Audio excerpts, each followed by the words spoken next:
when we were talking prior to tonight, when we first connected, I remember you telling me that you had an experience when you were a little bit younger about toxic friends, being in a group where people who maybe no longer served you. And I recently had a friend on the show, and we kind of talked about how making friends in our 30s is so different. How have you kind of used that experience to judge who you stay close with, who you spend your time with and associate with? Has it stuck with you long term? Yeah, totally. I feel like I didn't know I did, but like I had a lot of people pleasing tendencies, which is like, if you don't know you have it, it's awful, because I was going around and like tiptoeing around people's feelings and, you know, probably not being myself or speaking authentically at all, just out of fear of what someone would react to. And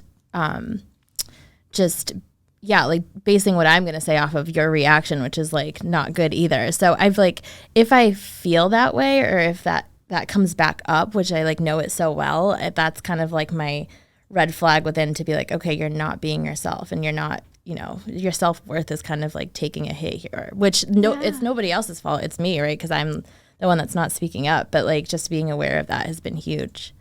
Like you can almost like check yourself better now because that you've been through it. So you know when those little tendencies are kind of coming up. Yeah. Yes. That shows how much you've grown and that shows how mature you are, that you're able to recognize it, because there are so many times where we try to work on things within ourselves and then the moment comes and we're just in the heat of the moment, right? And you don't think about it. It's always an afterthought. So you being able to now notice, hey, wait a second, like I can't continue this pattern, makes you be able to better decide who you want to keep continuing to surround yourself with. Yeah, and it's applicable to like work and friends and anything, any relationships, because I find, and this is also 100% I take responsibility for it, that I would like you have the gut feeling that like something's off or whatever, and you push past it. And every time I do that, like I knowingly would do that, and then I'd end up with the same conflict at the end, right? But it would be 10 times worse because I've dug myself deeper. Yeah. So now I'm like, all right, how do I avoid, even like with work, if I'm like just doing something and biting my tongue, it ends up being a problem down the road. And you're like, okay, let's like actually address like what I'm feeling right when something happens, or I like feel triggered or whatever it is, so that I don't have to like deal with this like catastrophe that I've created. Right, exactly. It's like, let's just put out this match so I don't have to put out a fire later, you know? That I have been fueling myself. Yes. Right. But I also feel like your people-pleasing tendencies will have a lot to do with you being a Pisces. I think you're a natural empath, and so it's not you wanting to be liked, it's you not wanting to upset somebody or hurt them, like because you think about how they feel. Like you said, you're already anticipating their reaction. So you have the best of intentions, but then what we have to like watch out for is, okay, so they're happy, but then 6 months down the road, am I happy?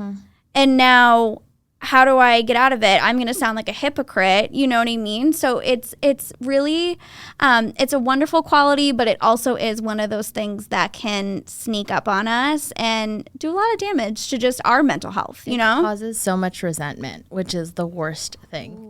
Right? Like you later you're like, well, I did this for you. And you like, there's that like uneven agreement that you've made with someone. They didn't even know they were in the agreement because you were just doing it to make them happy. And then down the road, you're mad that they like didn't do the same for you, or they didn't even know. Right. So like the resentment is the worst thing. I try to avoid that at all costs. I have not put as much thought into that as I should have, but I really do resonate with that. I think I used to experience it a lot more than I do now, but there's, especially when we're younger, it's like you do these things because we think we should. It's the right thing to do. It's the nice thing to do.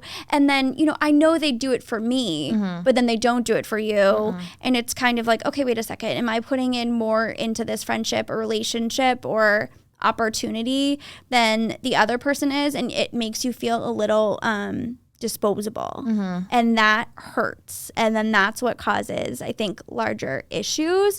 So I've learned that everything I do, I expect nothing back now, and it actually is able to reciprocate a lot more. You know what I mean? When you don't have those expectations. And I'm glad you brought that word disposable is so big, because I feel like in the people pleasing, you do everything that you can to just be needed and wanted. And it's like you create these codependent relationships. Again, the other person didn't sign up for this. You're just doing it because you want to be like, right. Or we think we're supposed to. Yeah. And then, it just creates more problems down the line. But I also think you have to learn these lessons the hard way, and then kind of like, I don't know, if you find the pattern, like, good for you, and kind of like work your way through it. And if not, then it kind of just keeps going, which is, I don't wish that for anyone. Yeah.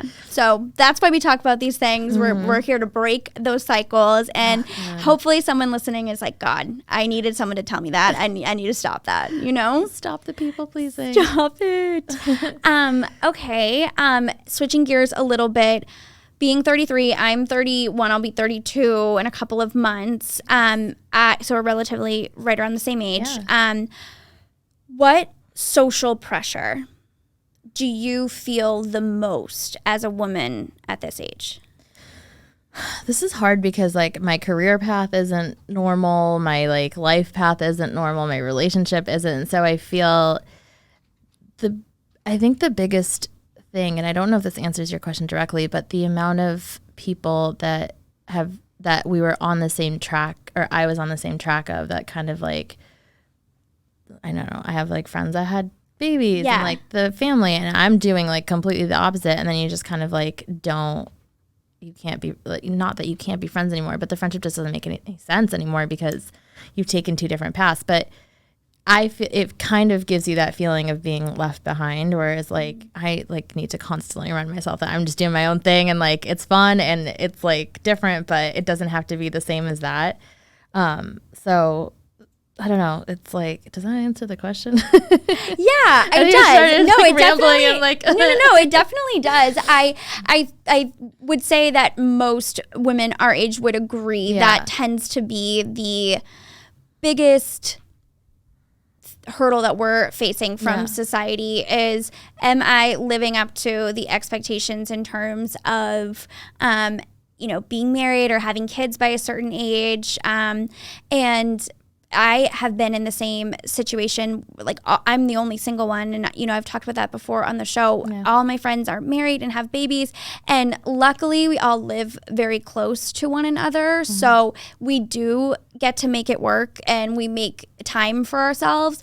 But it is hard when they're taking their cute little infants to swim class, and I'm like, you know what I mean? Like, I can't relate to that. It's harder to find common ground sometimes.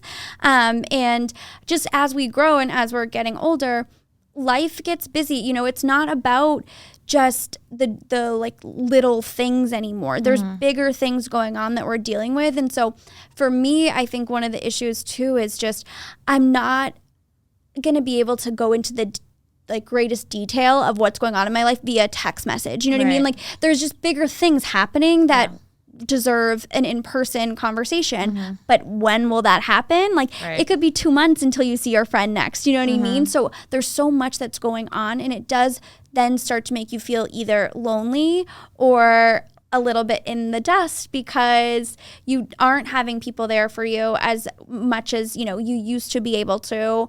And the things that you're going through aren't what they're dealing with at the same time. No, and it takes like people who are interested in what you're doing, and like you're interested in their family, and that's totally fine. And like you can have like the conversations about like the ridiculous things that are happening, like for me, like my single like Boston foodless life that like doesn't make sense to like my good friend who has like 3 kids, but like she's interested, Exactly. And I think that's what makes it work, and that's what like I'm so grateful for, as are you, with like my friendships, is I genuinely, like, I would give anything for their children. I love their kids like they are my own, and so I'm interested in everything that they do, and I want to hear about music class and swimming lessons and all of that stuff. But even if I don't have anything to be able to add to it, I just want to know that they're happy, you know what I mean, and that everybody's doing okay, and vice versa. They always ask me about the podcast and work and my family, and like I'm really, really grateful for that. And I think that's the biggest tie, is just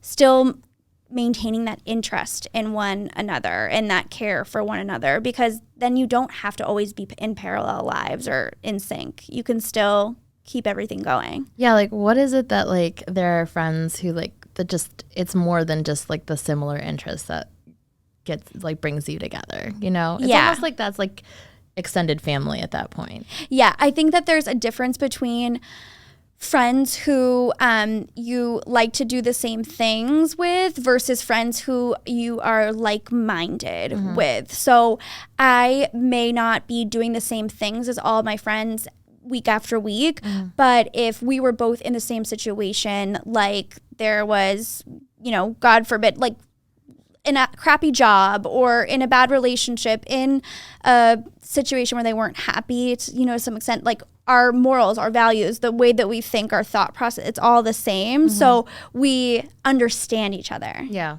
Which is great. Yeah. That helps like build the foundation and keep things going. I think that's something that you learn in your 20s too, is like, or I mean, I don't know when I learned it, but like the separation of like what categories that you put your friends in. Yes. That, like who to, I don't know, reach out to in certain situations and who like doesn't fit that category exactly. But it's still okay, but like that's just not what that person is in your life for. Yeah, I think it's totally fine to be able to say like, when I'm going through this type of scenario, that's the person I go to. You know, she gets it the most. When I'm going through this, I go to this person. Some people just, maybe they've had that experience before, so they know what to do, or they can relate to your situation, and it just, or they're, you know, I don't know, able to have those like different types of conversations for different things. Yeah.